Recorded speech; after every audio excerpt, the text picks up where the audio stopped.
Բարձրաստիճան պաշտոնյայի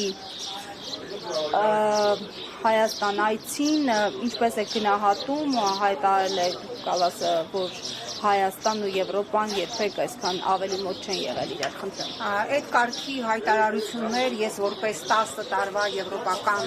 ինտեգրման հանձնաժողովի նախագահ լսել եմ 2008 թվականից, երբ որ յուրաքանչյուր անգամ եւ հատկապես ՍԵՊԱ-ից հետո 17 թվականից հետո մշտապես հայտարարվում էր, որ Հայաստանը եւ Եվրոպական միությունը երբևէ այսքան սերտ եւ այսքան մոտ չեն եղել։ Եվ երբ որ մենք բացում ենք ՍԵՊԱ-ն, ապա տեսնում ենք, որ այս կուճուրիկ թղթի կտորները,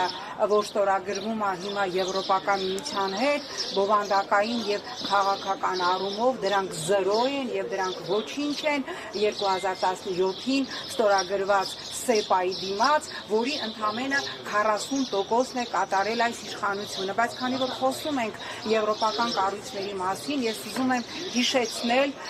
ընդամենը օրեր առաջ ԵԱՀԿ խորհրդարանական վեհաժողովում տեղի ունեցած մի խայտառակության մասին, երբ հայկական պատվիրակության ԿՊ-ական անդամները ուշադրություն հայ մարդը կապ չունի պատգամավորա թե չէ, տվյալ դեպքում ԿՊ-ական պատգամավորները հրաժարվել են միանալ ԵԱՀԿ խորհրդարանական վեհաժողովում խորհրդարանական ընդդիմության ներկայացուցչի բանաձևում առաջարկին, որը դատապարտում էր Արցախի մշակութային ժառանգության ոչնչացումը եւ որը կոչ էր անում անհապաղ ազատ արձակել Բաքվում պահող Արցախի ռազմաքաղաքական էլիտային եւ ամբողջ ադրբեջանական մամուլը, բացեք Սլովը Բաքու կանալը եւ ես այդ ալիքում եմ տեսել, գրված է, որ հայ խորհրդարանականները սոլիդար համակարծիք են եղել ԵԱՀԿ խորհրդարանական վեհաժողովում ադրբեջանական պատվիրակության հետ եւ միասին տապալել են այդ դրույթների ներառումը նախագծի մեջ, սրանից մեծ ամոթ, սրանից մեծ խայտառակություն ուղղակի դժվար է պատկերացնել։ Մենք քիչ առաջ տեսանք, որ մի հատ գրոհ է սկսվել Դաշիր ընկերության գլխամասի հանդեպ եւ առավոտյան Նիկոլ Փաշինյանը շտապեց իր հիմնական գործերը թողած, որտեղ վերջին ընթացքում նա երևի թե դարել է հանրապետության գլխավոր գինեկոլոգը եւ զբաղված է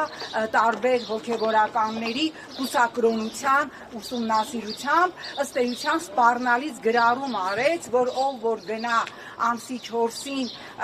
իսատալումն Սամվել Կարապետյանի երթի աշխատանքից կհեռացվի, խոսքը հեծ աշխատողների մասին է, իսկ կազմակերպիչները կկալանավորվեն։ Հիմա եկեք մի թեթև պատկերացնենք, որ նման տերորային հայտարարություն աներ նախկին իշխանության որևէ ներկայացուցիչ, որևէ նախագահ, վարչապետ իր պաշտոնավարման ժամանակ 3 վայրկյան հետո Հայաստանի վզից կբռնեին ու դուրս կշպրտեին Եվրոպայի խորհրդից, ասելով, որ այս հայտարարությամբ դուք ոտնահարում եք մարդու իրավունքը ազատ կամ արտահայտությունը ցույցերի, երթերի մասնակցելու սահմանադրական իրավունքը, որը երաշխավորված է ինչպես Հայաստանի սահմանադրությամբ, այնպես էլ մարդու իրավունքների եվրոպական կոնվենցիայով, բայց ինչ ենք մենք տեսնում, մենք տեսնում ենք ոչ միայն քար լռություն միջազգային կառույցների կողմից, այլ տեսնում ենք սեփական կնոջ կողմից պարբերաբար ծեծ ու տող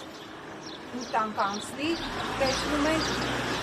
տեսնում ենք սեփական կնոջ կողմից պարբերաբար չափալախ ուտող Ֆրանսիայի նախագահի խայտառակ աջակցությունը այս խայտառակ արշավին, այս հակասահմանադրական արշավին դեպի հայ առաքելական եկեղեցի։ Հիմա սկսվում է Արմեն Աշոտյանի խայտառակ դատական նիստը, հիշեցնեմ 2 տարի 1 ամիս է, ահա այս դատարանում գնում է երևի թե Հայաստանի անկախության պատմության ամենախայտառակ, ամենաամոթալի քաղաքական հետապնդումներից մեկը։